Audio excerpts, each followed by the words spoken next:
साल 1903। उड़ीसा का सुदूर कोणार्क गांव। बंगाल के लेफ्टिनेंट गवर्नर जे बर्डल एक विशेष मिशन पर निकले थे। उनके साथ ब्रिटिश इंजीनियरों और पुरातत्वविदों की एक टीम थी। उनके सामने खड़ा था कोणार्क सूर्य मंदिर, एक अद्भुत वास्तुशिल्प का नमूना जिसे ब्लैक पगोडा भी कहा जाता था। बर्डल ने जब मंदिर के गर्भगृह में कदम रखा, उनकी आंखें चौड़ी हो गईं। सामने एक अंधेरा था जो मानो सदियों से किसी रहस्य को निगले हुए था। दीवारों पर बनी मूर्तियां जैसे कुछ कहने की कोशिश कर रही थीं।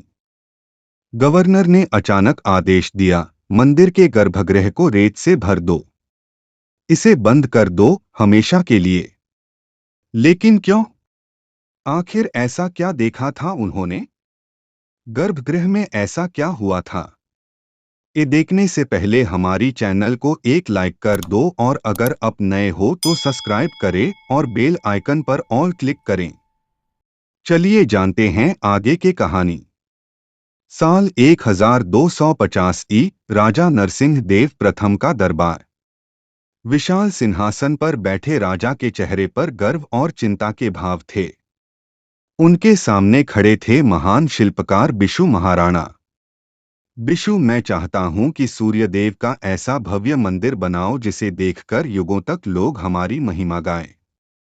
बिशु महाराणा ने सिर झुकाकर कहा, महाराज, यह कार्य कठिन है, लेकिन असंभव नहीं। मंदिर का निर्माण शुरू हुआ। 1200 कारीगरों ने चंद्रभागा नदी के किनारे गर्म रेत और प्रचंड सूर्य की तपिश के बीच पत्थरों को तराशना शुरू किया। 12 वर्ष बीत गए। मंदिर का ढांचा तैयार हो गया, लेकिन सबसे कठिन कार्य बाकी था, शिखर पर कलश स्थापित करना। शिखर पर कलश स्थापित करने के कई प्रयास विफल हो चुके थे। राजा ने क्रोधित होकर फरमान जारी किया, यदि सूर्योदय से पहले कलश नहीं चढ़ा तो सभी कारीगरों को मृत्यु दंड दिया जाएगा। उस रात बिशु महाराणा का 12 वर्षीय पुत्र धर्मपद निर्माण स्थल पर पहुंचा। उसने अपने पिता को चिंता में डूबा देखा। पिताजी, क्या मैं प्रयास कर सकता हूं? बिशु महाराणा ने बेटे की आंखों में आत्मविश्वास देखा और अनुमति दे दी। धर्मपद धीरे धीरे शिखर पर चढ़ा। तारे उसकी राह देख रहे थे और रात की हवा जैसे सहमी हुई थी। कुछ घंटों के संघर्ष के बाद धर्मपद ने कलश स्थापित कर दिया। मंदिर का शिखर चमक उठा। लेकिन धर्मपद जानता था कि यदि राजा को पता चला कि यह कार्य एक बालक ने किया है तो बाकी कारीगरों पर विपत्ति आ सकती है। उसने मंदिर के शिखर से चंद्रभागा नदी में छलांग लगा दी। रहस्यमयी घटनाएं। मंदिर का प्राण प्रतिष्ठा समारोह हुआ। लेकिन तभी अजीब घटनाएं होने लगीं। मंदिर के शिखर से एक मूर्ति अचानक गिर गई। कुछ पत्थर स्वयं ही दरारों में बदलने लगे। राजा नरसिंह देव को जब धर्मपद के बलिदान का पता चला, उन्होंने इसे अशुभ संकेत माना। उन्होंने मंदिर के गर्भगृह को सील करवा दिया और इसे पूजा अर्चना के लिए बंद करवा दिया। मंदिर धीरे धीरे वीरान हो गया। ब्रिटिश गवर्नर का फैसला। 1903 में जब गवर्नर जे बर्डल मंदिर में पहुंचे, उन्होंने देखा कि मंदिर का ढांचा गिरने की कगार पर है। गर्भगृह में प्रवेश करने पर उन्होंने वहां धातु के कुछ टुकड़े, अधूरी मूर्तियां और हवा में झूलती अदृश्य शक्ति महसूस की। इंजीनियरों का मानना था कि मंदिर में विशाल चुंबकीय पत्थर की वजह से यह संरचना स्थिर थी। लेकिन उस चुंबक का अतापता नहीं था। बर्डल ने फैसला किया, मंदिर को ढहने से बचाने के लिए इसे रेत से भर दिया जाए। आधुनिक युग का प्रयास। साल 2022।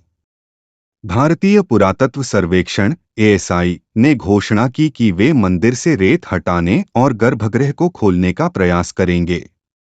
इंजीनियरिंग टीमें आधुनिक तकनीकों के साथ वहां पहुंचीं। लेकिन जैसे जैसे रेत हटाई जा रही थी, रहस्यमयी घटनाएं फिर से शुरू हो गईं। मशीनें अपने आप बंद होने लगीं, मजदूर अजीब आवाजें सुनने लगे। रहस्य का द्वार।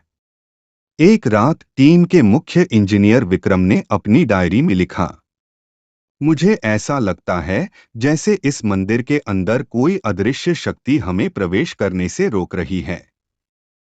शायद यह शक्ति किसी रहस्य की रक्षा कर रही है। विक्रम और उनकी टीम ने गर्भगृह के दरवाजे के करीब पहुंचने का प्रयास किया, लेकिन जैसे ही दरवाजे को छुआ गया, एक जोरदार आवाज हुई और टीम को वहां से पीछे हटना पड़ा। अतीत और वर्तमान का मिलन। विक्रम ने स्थानीय पुजारी महंत श्रीकांत जी से सलाह ली। उन्होंने कहा, यह मंदिर केवल पत्थरों और मूर्तियों का ढांचा नहीं है। यह सूर्यदेव के आशीर्वाद और धर्मपद के बलिदान का प्रतीक है। इसे खोलने का समय अभी नहीं आया। अधूरे सवाल। कोणार्क सूर्य मंदिर आज भी एक रहस्य बना हुआ है। गर्भगृह के दरवाजे अब भी बंद हैं। क्या वहां कोई अद्भुत तकनीक छुपी है? क्या वहां कोई दिव्य शक्ति है? सवाल बहुत हैं, लेकिन जवाब अब भी अधूरे हैं। कोणार्क सूर्य मंदिर सिर्फ एक मंदिर नहीं, बल्कि प्राचीन भारत के ज्ञान, विज्ञान और कला का अद्भुत प्रमाण है। धर्मपद का बलिदान, बिशु महाराणा की कारीगरी और सूर्यदेव का आशीर्वाद, यह सब मिलकर इस मंदिर को एक अनसुलझा रहस्य बनाते हैं। क्या हम कभी इस रहस्य को सुलझा पाएंगे? शायद एक दिन। अगर आपको यह कहानी पसंद आई हो तो इसे अपने दोस्तों के साथ साझा करें। कोणार्क का रहस्य अभी भी हमारे इंतजार में है।